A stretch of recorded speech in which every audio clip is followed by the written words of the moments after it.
All right, welcome back to Styling Origins. I'm Alex Salas, your host, and in this episode, we are discussing the roots, background, and the implications of what we know today as adult learning.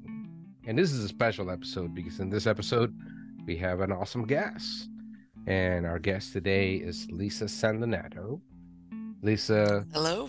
tell us where you come from, what you do, and Sure. your background in this whole thing. Sure.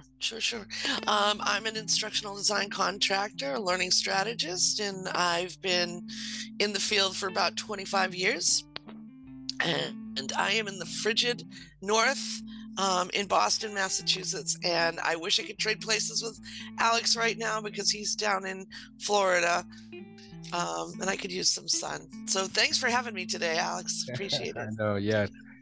So for everybody else, well, I think a lot of people are getting the message and they're moving to Florida. So like I heard it was 1,200 people every day or something. But Wow. but yeah, and besides that, don't forget that Orlando is pretty much a hot spot for learning and development conferences. Yep. One coming up is Training Magazine Conference, and Yep. I'm gonna be there having fun. So it should be awesome. Well, today we're talking about adult learning theory, adult learning. Most people will probably come up with one name when when you talk to people in the industry or anybody in the practice, maybe many of your clients, Lisa. The name that will come around is what? What's that name? Don't make me. I've got so many. I'm gonna hit you up with Malcolm Knowles. How's that? Malcolm Well, Knowles? we'll Yeah, see. We talked about Knowles earlier, and I didn't want to say it because I should have just said it. Go on. No. Sorry. Yeah, so Malcolm Knowles. 1970. He wrote this book, The Adult Learner, The Neglected Species. There were Right. different versions of that book after that, but it's really 1970 to 1984, 1985, and even a little bit later that you see some publications from him. And that's what it's known. What have you heard of that in your background or anything about it? Well, it gets tossed around, and everybody discusses adult learning theory and the difference between, K through 12 learning, for example, as opposed to adult learning. And what I find interesting now is we have so many transitioning teachers, right? And they're leaving the classroom, they're leaving whatever grades, and they're, coming into corporate world.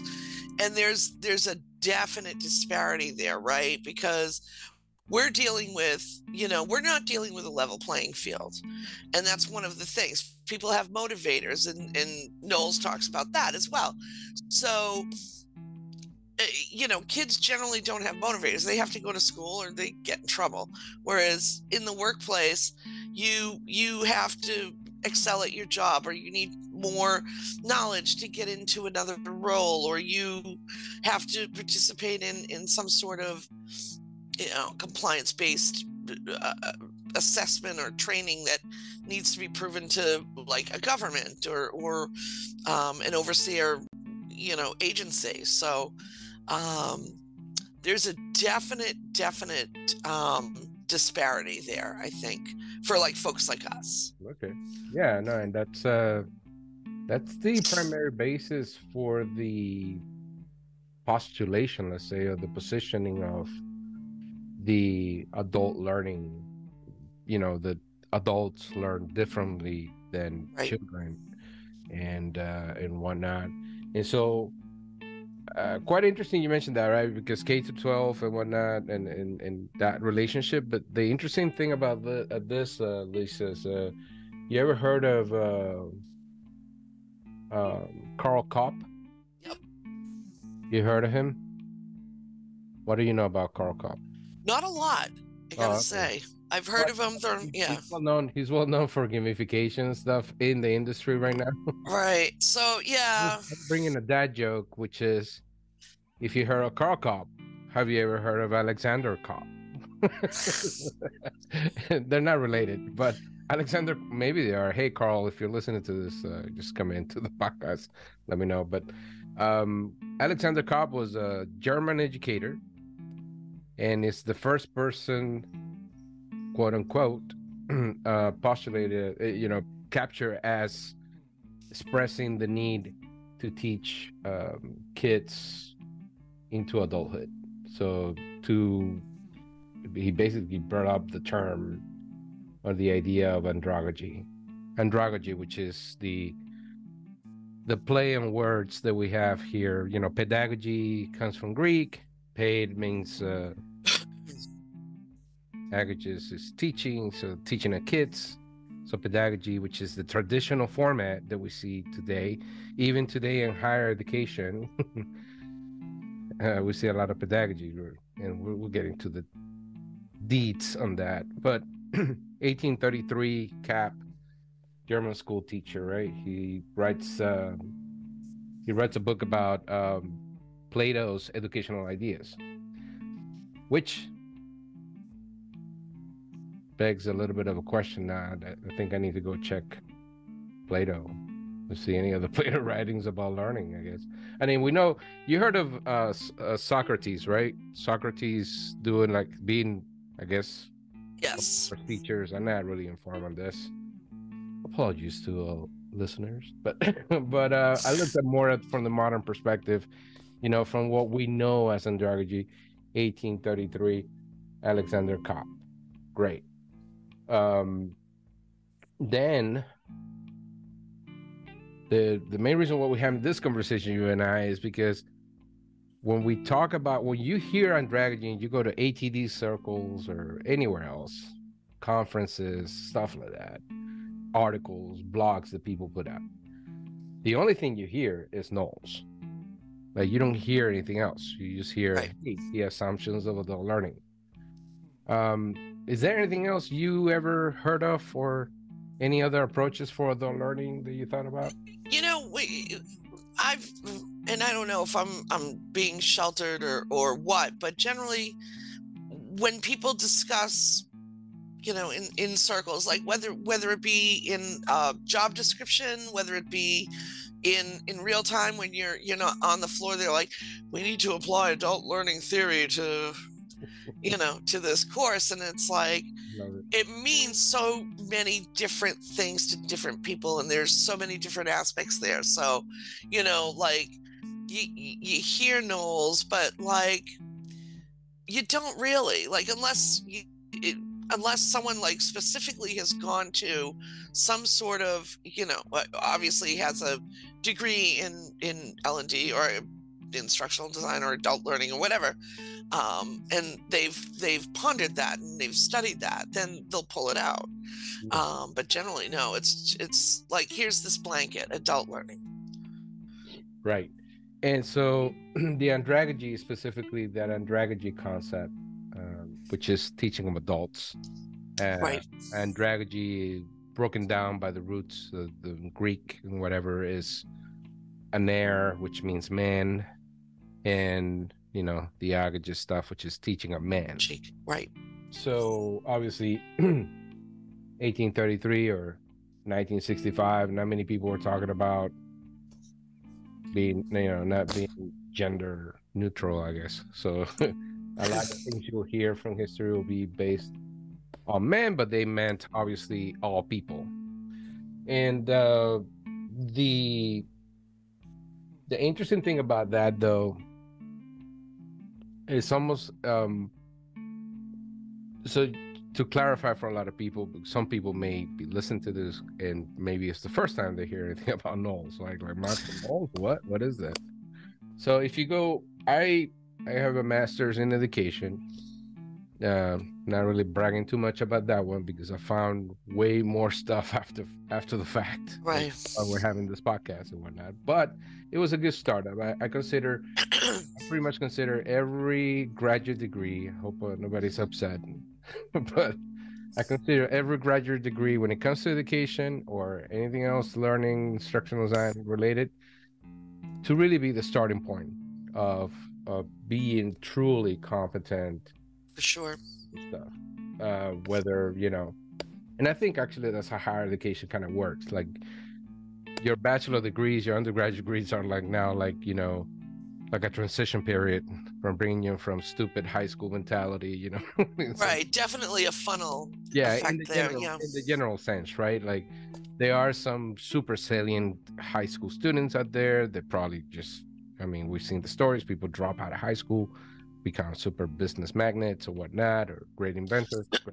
But in the majority and the generality of things, kids that come out of high school, what do they know? Like, Right. ready for life? That could be very questionable. Right. So that's where you get college coming in, higher education, and doing that. But the interesting thing, when we talk about timelines, then it is, and again, the links for this you'll find in the LinkedIn subscription letter, the newsletter. You can subscribe every week.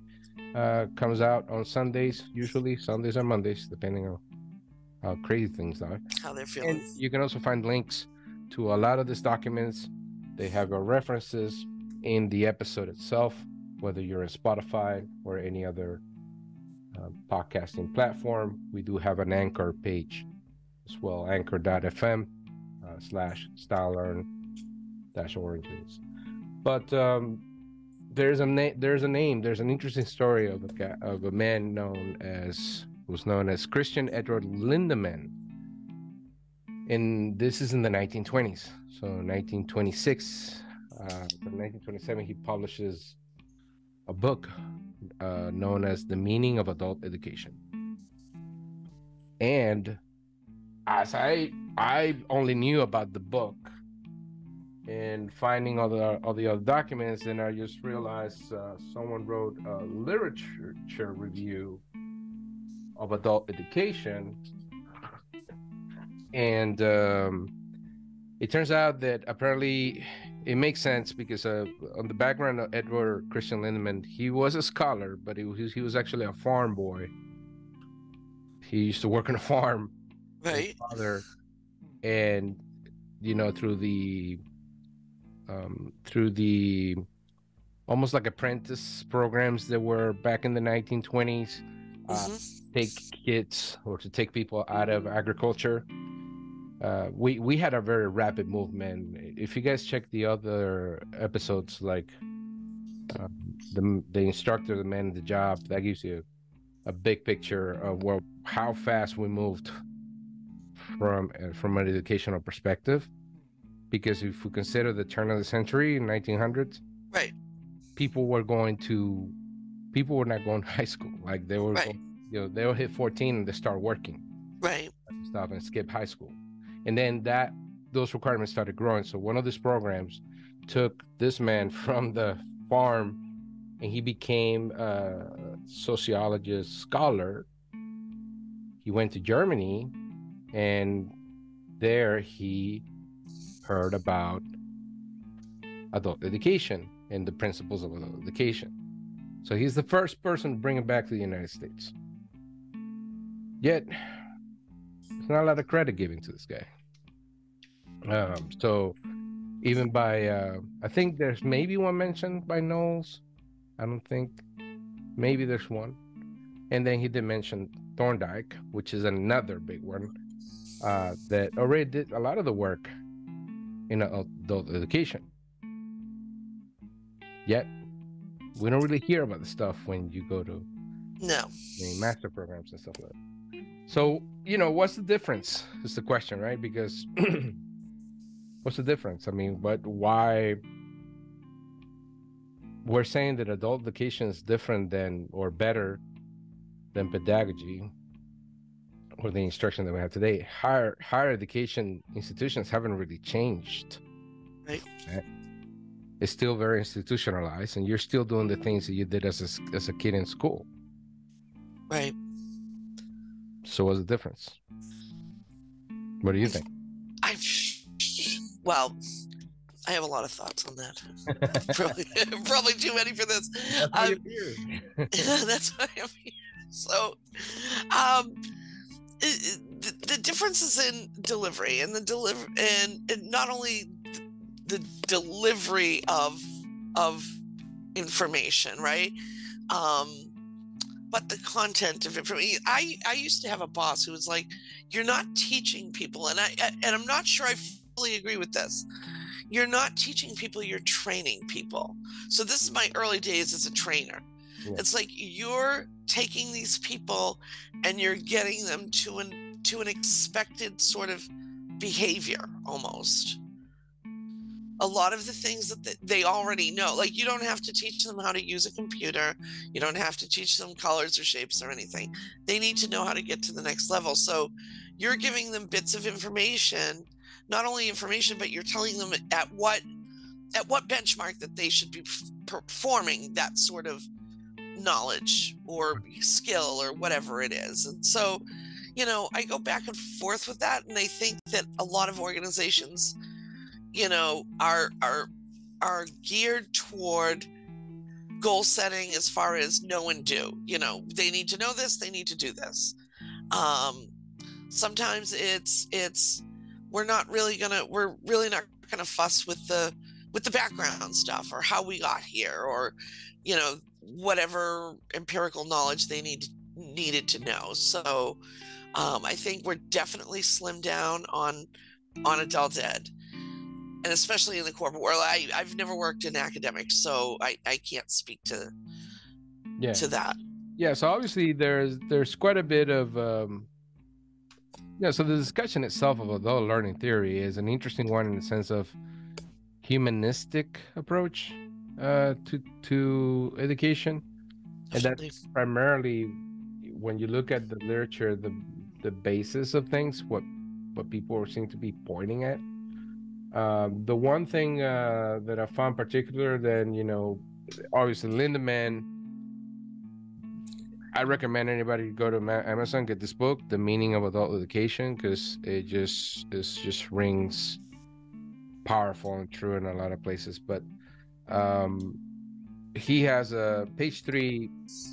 He has a thought here on the chapter for those who need to be learners, and it says, quote, "Education conceived as preparation for life locks the learning process within a vicious cycle.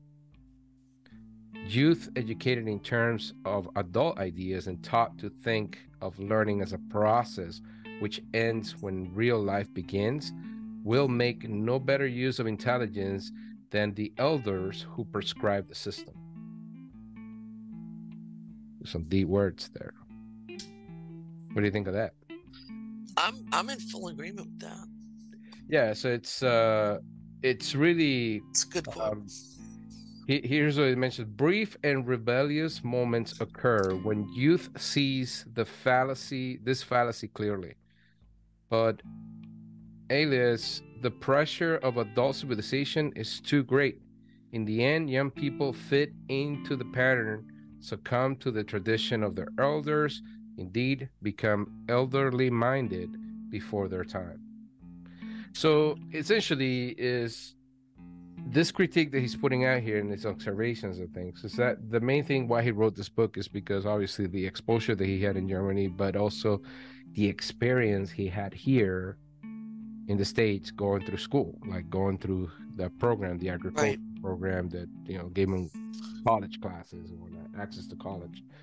The main thing is that, you know, that there's a system in play. And now if we look at it from economic perspective, then wow, it's even greater, right? Which is like, go to school, get financial aid, get in debt. And a lot of kids today are kind of like looking at that and not going that way, right? Right. The Christian roles. But in terms of adult learning, it's almost like adult learning is sort of a rebellious movement that doesn't fit within that paradigm that we have as going to higher institutions. Right. So that's one of the main things that they put out. Right now, Thorndike in 1936 polishes this book called Adult Education. It's actually a report of a bunch of studies besides their his observations with two other folks about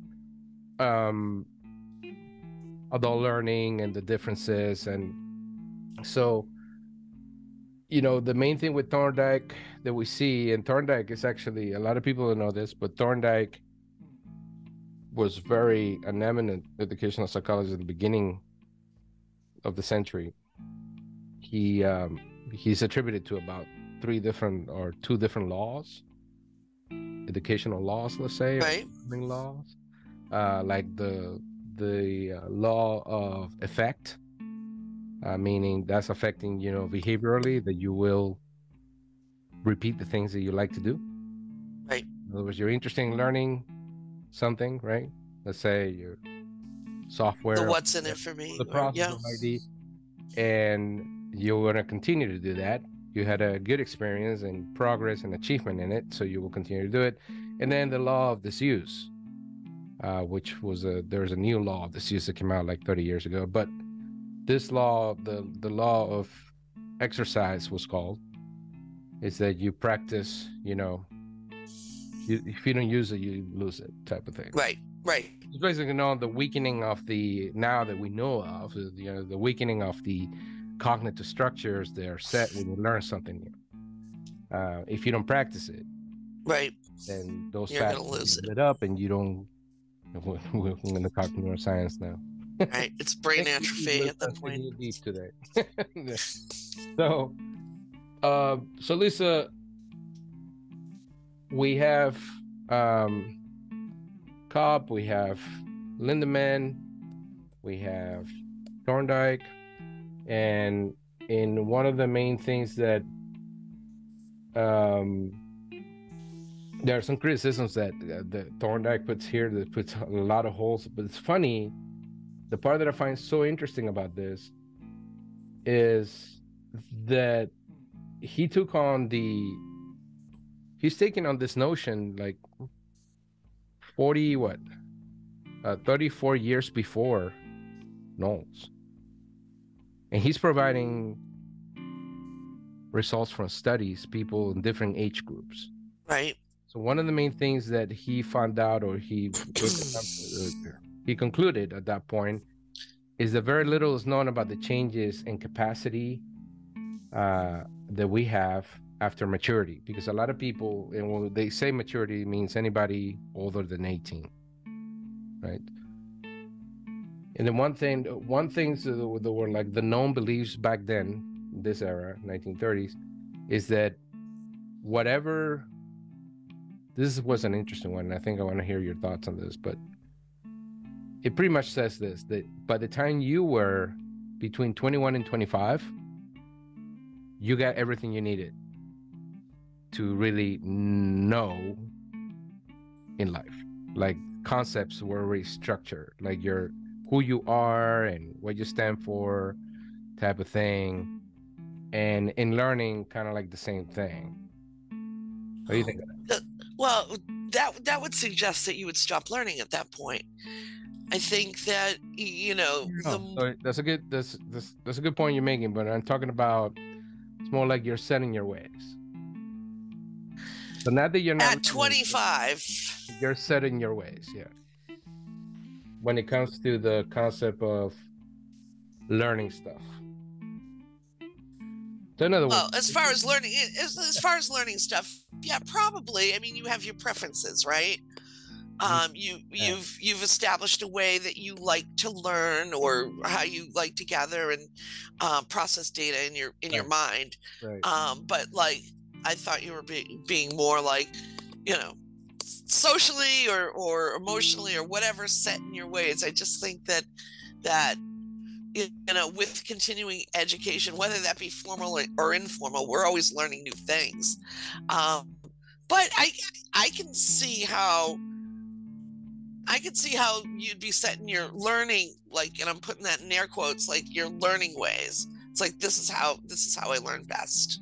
Right. So I would kind of agree with that. It's kind of like the whole fixation that we had, that a lot of people have with the learning styles. Well, yeah, and the and Dewey's experiential learning stuff, right? So learning by doing. The way to learn is learning by doing. Right.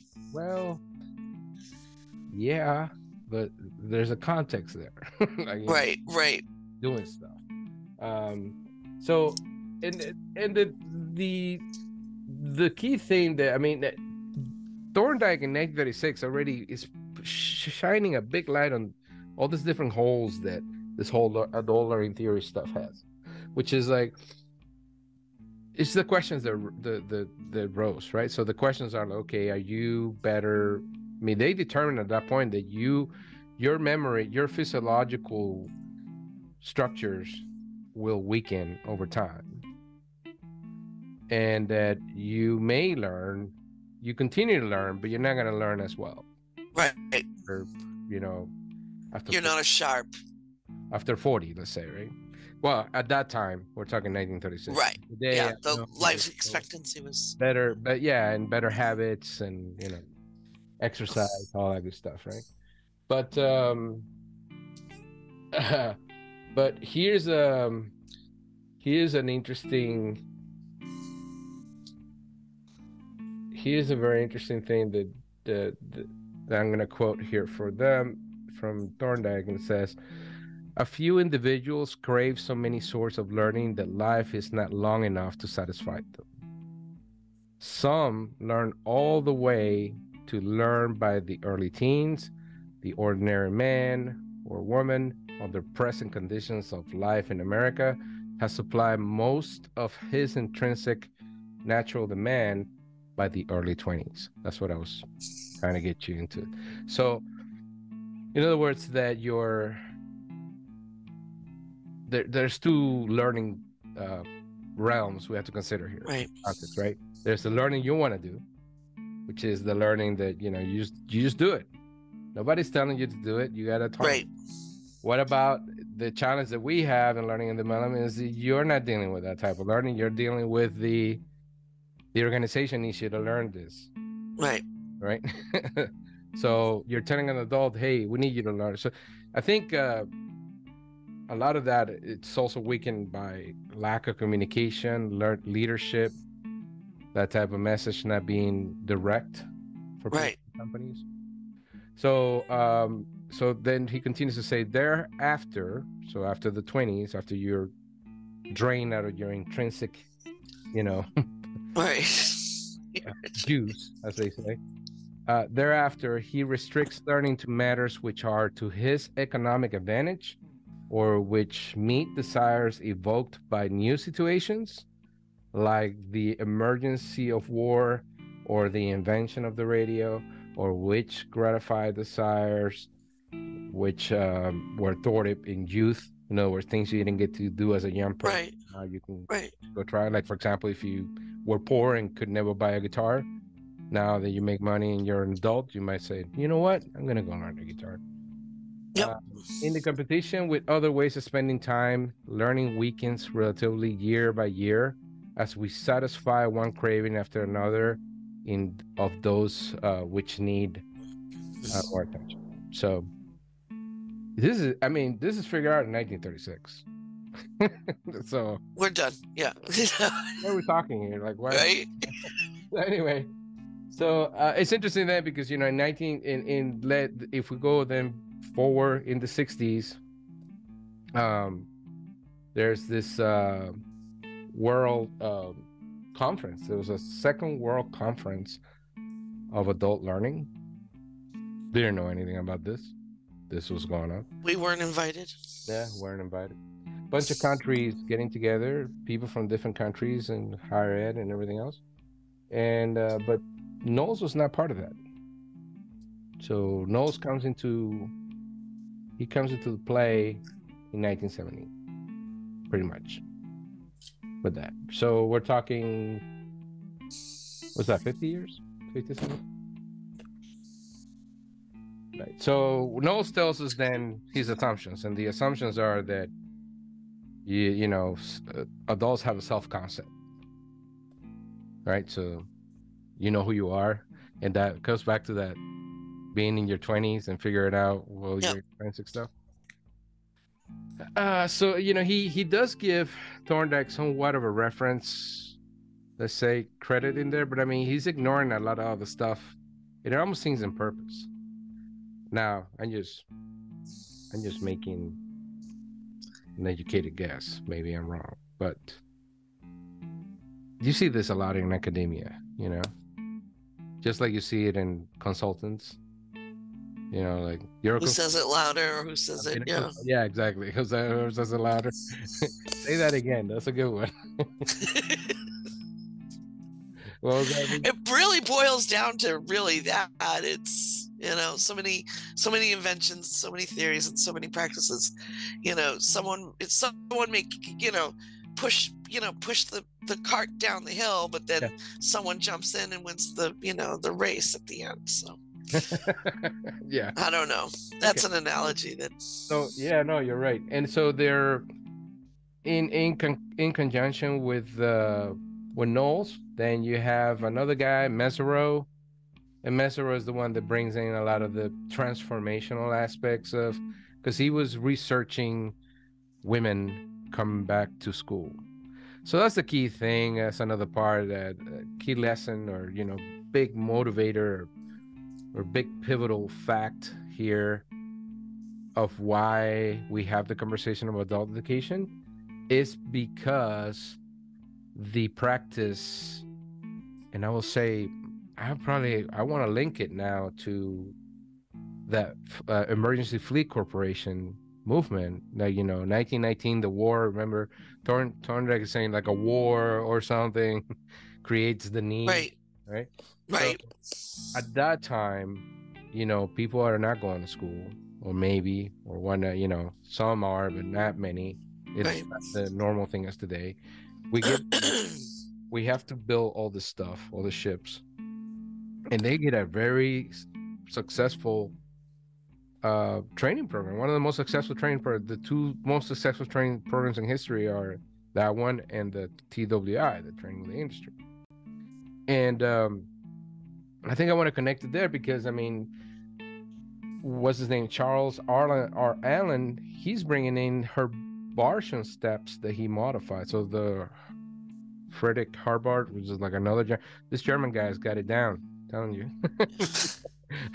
But he put out this Herbartian, the steps, the sequence steps of instruction that he localized, or let's say dedicated to students, to teenagers, to high school students.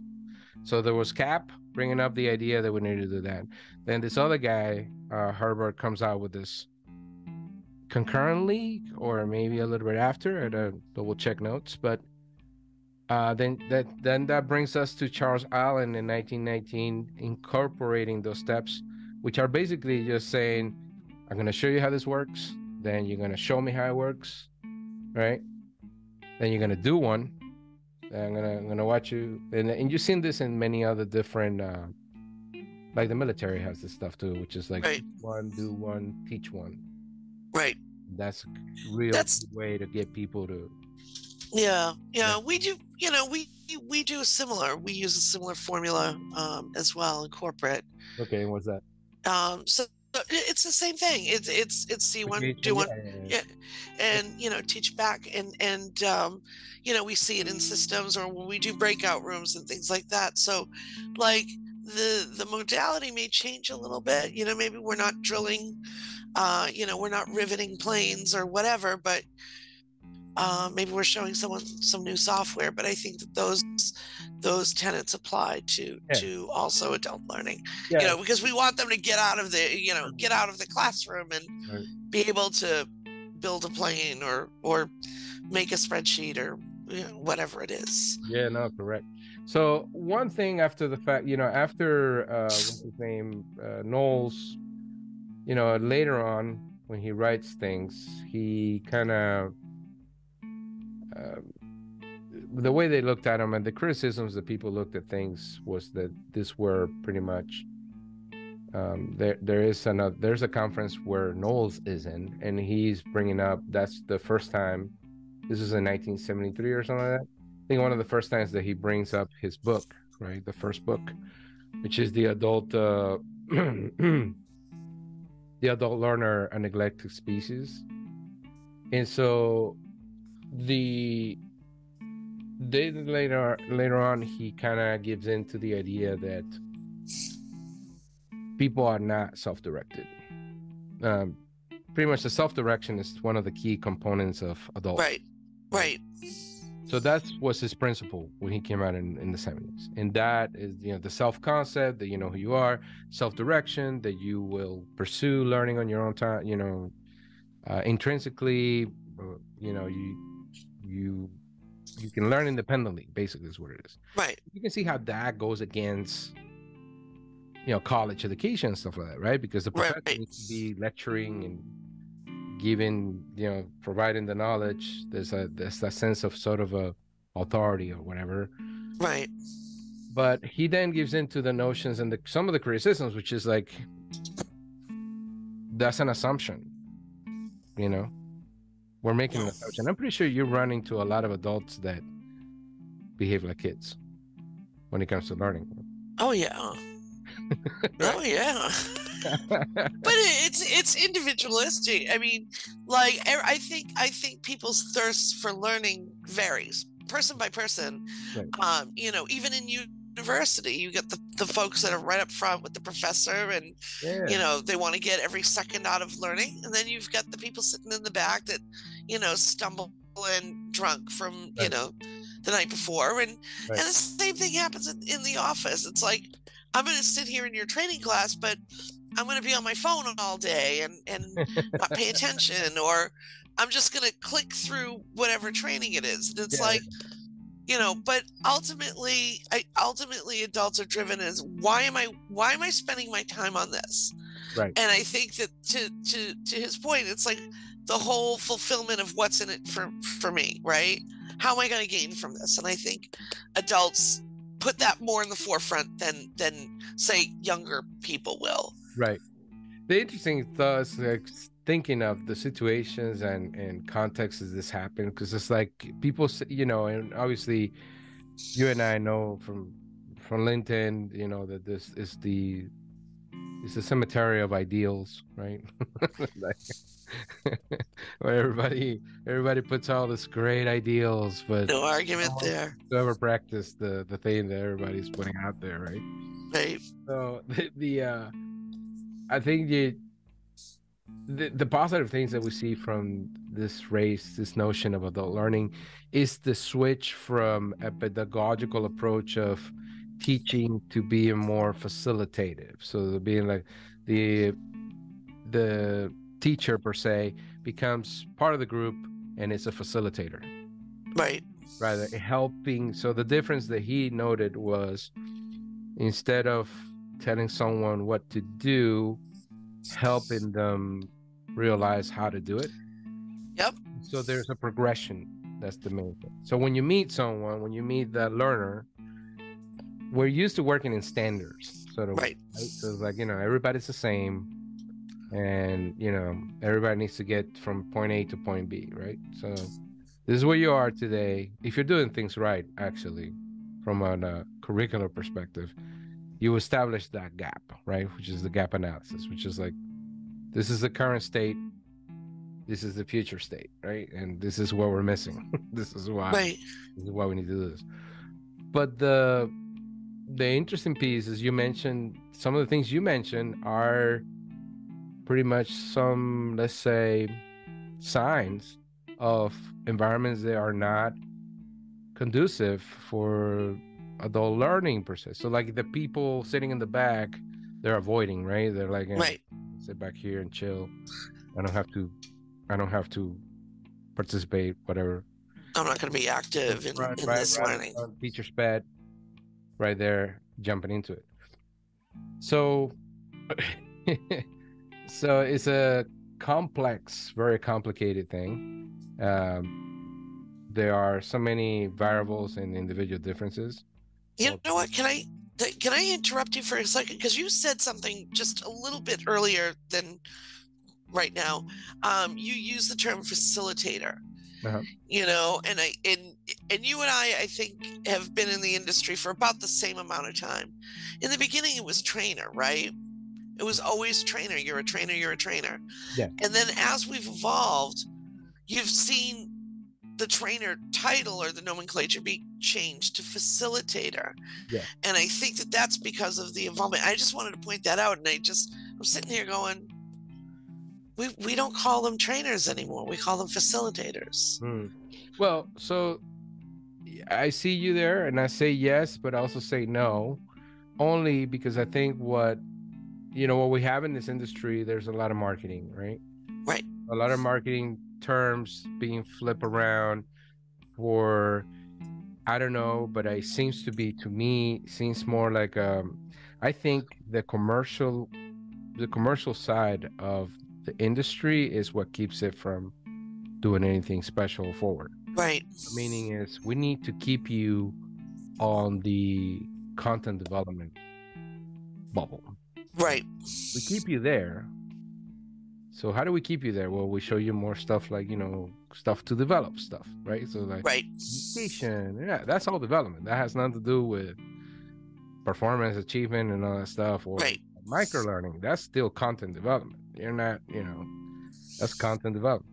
So because that's what drives the industry. Right. I mean, you got vendors, you got technology platform vendors, you got consultants. I mean, I don't want to kick away your money or mine, but what I'm saying is you got to stand for something at some point.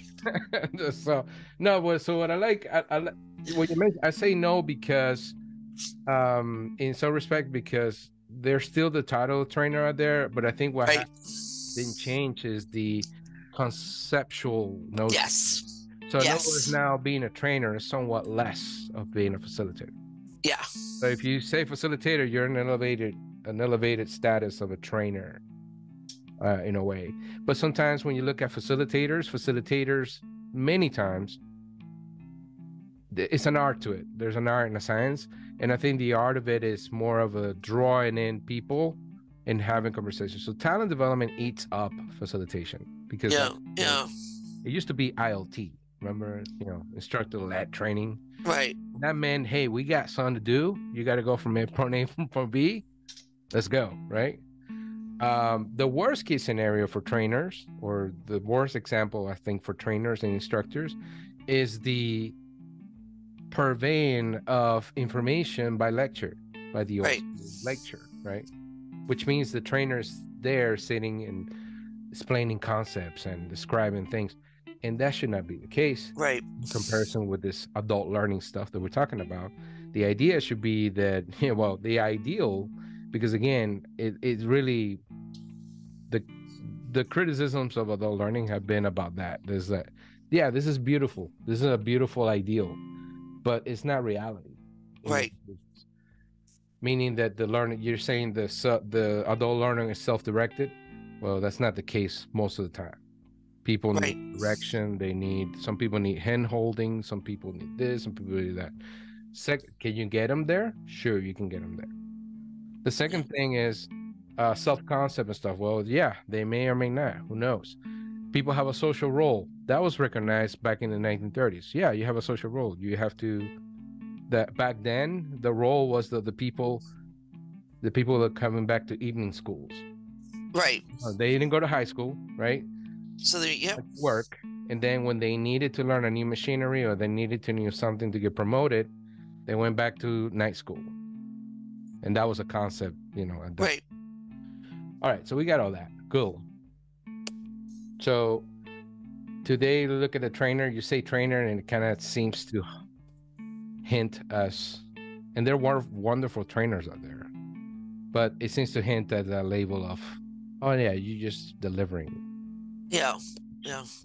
As opposed to facilitators sitting there and going, I made this joke about leadership programs. That every leadership program is basically an open-ended question session. Yep. How do you feel about that? It depends. Yeah. It's the response. Yeah, Lisa, how does that mean? What do you think about servant leadership? Yeah. So there's never like a thing, but it's more like. There's not a lot of, exactly. Yeah. So a lot of substance. There is a component. Yeah, you learn with the social learning stuff. There is a component of that where there could be a little bit of modeling or learning from somebody else's knowledge or behavior or, right. Charisma. It's almost, What do you think about apprenticeships in like corporate Oh, they're fantastic. It's just that Yeah. they're high cost. Yeah. So that's how we started. Right. We were the most effective. Exactly. You know, Yeah. we were the most effective when we did that type of approach. TWI was basically that. TWI was not training the people; it was training the people to train the people. Right. Right. So, and that fell off because, and that's an interesting one to go explore later. But it only lasted for 1940 and 1945. After 1945, then companies went back to their old habits. Right. So everything kind of went away. We've got our workforce back, and Yeah. And then the other parts of that is that there were certain there were some litigate laws and stuff that they say influence something. So, for example, the GI Bill right. influenced a lot of things with it in academia, like Bloom's taxonomy is a direct result of Yep. that, and all those things. So, funny enough for people to know is the Knowles sort of did the thing that most academics do, which is like, criticize something else to make their stuff look good. So he criticized Gagne conditions of learning, saying that, well, those conditions of learning haven't really told me how adults learn. And then Bloom's taxonomy, same thing. But that wasn't the purpose for those things, at least not for Bloom's taxonomy. So it's interesting to see that he makes those comments in his books. So what we are today and what we should learn from all of this, as we're getting ready to wrap up here, Lisa. What do you think? That's great. Looks like you're ready to run a leadership program. How do you? How do you feel about it? Yeah. Oh, that's very that's funny because when you see those sessions, it's funny because you always see how fake they are. Like someone may give a complete stupid answer, and they just like play it off with like, "Oh, okay, yeah, I can see that." Yeah. What about you, Bob? And then deflect to somebody else. So, all right. So here's the thing that I recommend that people really read through a lot, at least some of the stuff that you see here, that you see on these links. It's a fascinating part of it because after that, I mean, we still have organizations that are devoted to adult education, but it does not seem to be anything. It doesn't seem to be anything concrete since that time, and so the criticisms, or let's say the findings from the 1936 studies of Thorndike were super interesting. To me, are very interesting because nobody mentions those, so it's kind of like, yeah, forget what you heard. This is the deal. Right, here's something. Yeah, check this out. Yeah, here, right? But a few years ahead of time. Paper that mentions a couple of other folks. This guy did a very good job with this paper here on the history of it. He did a very fantastic job. I think probably much better than whatever I was able to do. And he brings in a name of a researcher by the name of Henschke that kind of took that flag afterwards. And he says that, Henschke looked at the history, philosophy, and major themes of andragogy that have emerged in his research and practice. He explores those aspects of andragogy within the context of the theme of the conference Lifelong Learning for All in 2013. And so the main emphasis there is, you got all this andragogical curriculum. I mean, there's an article in 2014 called the Andragogical Curriculum for Equipping Successful Facilitators of Andragogy in Numerous Contexts. That's quite a title. And that brings pretty much everything together in terms of the knowledge and what the difference is, but really nothing concrete yet as to how adults are different or learn different. In one sense, is physiologically we learn the same. Right. So, cognitive schemas, long-term, short-term memory. The main thing that you'll find different to me, and one of the key component of all adults in learning, is autonomy. Yeah. How do you feel about autonomy? How do I feel about autonomy? I'm in full agreement with that. Nice. It's like I'm a grown up and I can do what I want. I'll tell you whatever I want. Well, that's it. That's autonomy. It just boils down to really that. It's like, Yeah. I'll learn what I want to learn. Right, exactly. So yeah, and that tends to that principle of readiness. Now you have to be ready to learn something, whatever the case. That is the difference between, they say difference between adults and kids, but autonomy, I think, just plays a big factor there. And again, these are ideals. They're not really anything empirical that has been like sort of, Right. If anybody found anything or any studies proving the stuff, please send them over. I'll be glad to do a correction later in the next episode. But so far, we're talking about ideals. And one of the main things that you see through the history of adult learning that people need to know about is that it's almost like a prescriptive thing. So it's almost like saying, it's not much saying, me telling you that the adult learner is autonomous, self-directed, has a self-concept and a social role and all that. That is almost like me describing to you what the ideal learner will be in my class. Right. And also it has been criticized to being sort of an influential statement or an influential prescription for a learner. So in other words, I hate to say this, but it's almost like a learning style thing. So yeah. Here's what I mean by this. If you run into a class, we're getting to a training session, right? Class, whatever. We get into a training session.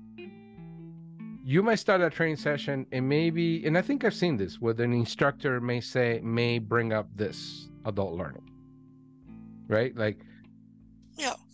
Here's what's different, because adults learn differently, right? And they will bring nulls and then explain to people why they learn differently, right? So if you do that, you're already influencing the people that are there in the training session to sort of form to this rules. Right. Because it was suggested. Yeah. Yeah, it's like suggestion, right? So it's like me saying, "Hey, Lisa, welcome. My name is Alex. I'll be your instructor. So let's talk about how you learn as an adult, right?" And I'll bring all this stuff up, and then if you don't know anything about it, you're gonna eat it up, right? You're like, "Oh, right. Oh," and by your experience, you probably go, "Oh yeah, that makes sense," because yeah, right. So same as learning styles. When I say, "Hey, here are 4 learning styles," people learn visually, this and this and that, and you're gonna go, "Oh yeah," because I have to take notes. I'm a visual learner. Yeah, I'm a visual learner. So wow, so interesting styles. I think for the practice going forward, I think the main thing that for everybody that is an instructional designer or a learning developer, or consultant, or any practitioner, I think you shouldn't base things so much into being that it's adult learning base, right? But that is more task based in relation to the job that people need to do. Absolutely agree. That will always address the adult need, right? Now, I think a different conversation would be if you're talking about professional development outside of the career path, which is a big thing, right? So like if you want to learn, I don't know, if you're an instructional designer, you want to learn After Effects. Your team is not really using After Effects, but you want to learn After Effects to increase your skill. Yeah, put it in your toolbox. That's another learning situation there for you. Yep. So people are respected and all that. We get all that. They're not treated like kids. Those are kind of like the messages that this theory or this notion gives to professors. But I will say, in my closing thoughts, the adult learning theory seems to be more of a reaction to poor pedagogical practices. Or in other words, teacher-centered stuff. Like, hey, we need you to learn this. You got to be a student. You got to, study every day, every morning, grab the book, right? Yeah. Pass the test, that type of stuff. which doesn't really work that well in corporate training. Right. No, adults want to be treated like adults. Yeah. So at the at the bare minimum. That sounds like your closing statement, Lisa. It does. Any closing, any conclusion. And in conclusion, well, Lisa, that's when people perk up. Yeah, I know. I want to thank you so much for being here in this episode of Adult Learning Theories. My pleasure. Yeah, and let everybody know if you got anything that people should know about and where they can find you. Not at this time. We're working on it. It's in the works, and maybe I'll be on your show again. And in the works, the trailer is coming. The trailer's coming. Stay tuned. Yeah. If not, check the links in the description. We'll have her profile so you can at least check her background or maybe reach out and connect if you need her services. But definitely reach out. I'd love to hear from other learners. Yeah. Thanks everybody for listening. We'll be here next week, and we'll catch you on the next one. Bye-bye. See you, Alex.